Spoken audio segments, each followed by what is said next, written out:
ভারতের বিপক্ষে টি-20 বিশ্বকাপে পাকিস্তান যে ম্যাচটা বয়কট করেছে সেই ম্যাচটা কিন্তু যে কোনো উপায়ে খেলাতে চান আইসিসি, এবং যার কারণে পাকিস্তান ক্রিকেট বোর্ডের দ্বারস্থ হয়েছেন আইসিসি, এমনটাই কিন্তু দাবি করতেছেন গণমাধ্যম ডন।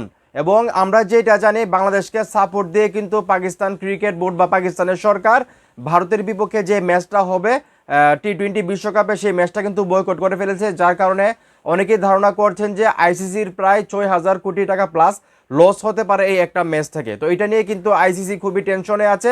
আর এখন যে নিউজটা, সেই নিউজটা আমি আপনাদেরকে সম্পূর্ণ পড়ে শোনাচ্ছি। তার আগে একটাই রিকোয়েস্ট, আপনি যদি এই চ্যানেলে নতুন হয়ে থাকেন চ্যানেলটা সাবস্ক্রাইব করে আমাকে সাপোর্ট করবেন। তো এখানে বলতেছে, ভারতের বিপক্ষে ম্যাচ বয়কটের সিদ্ধান্ত থেকে সরে আসতে এবার পিসিবির দ্বারস্থ আইসিসি।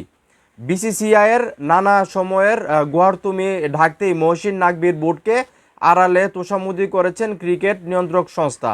আর্থিক ক্ষতির কথা বিবেচনা রেখে এখন সিদ্ধান্ত নিয়েছে আইসিসি, এমন খবর প্রকাশ করেছে সংবাদ মাধ্যম ডন।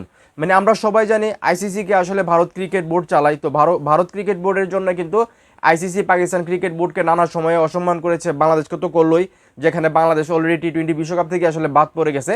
সেখান থেকে কিন্তু পাকিস্তান খুব কঠোরভাবে আসলে এবার সিদ্ধান্ত নিয়েছে, যেটা নাকি আসলে টি-20 বিশ্বকাপ খেলবে, কিন্তু বিশ্বকাপে ভারতের বিপক্ষে তারা ম্যাচটা খেলবে না। এইটা নিয়ে কিন্তু আইসিসির মাথা নষ্ট, এবং ভারত ক্রিকেট বোর্ডেরও কিন্তু মাথা নষ্ট, কারণ তাদের কিন্তু প্রচুর লস হবে যদি পাকিস্তান ক্রিকেট না খেলে, ম্যাচটা না খেলে।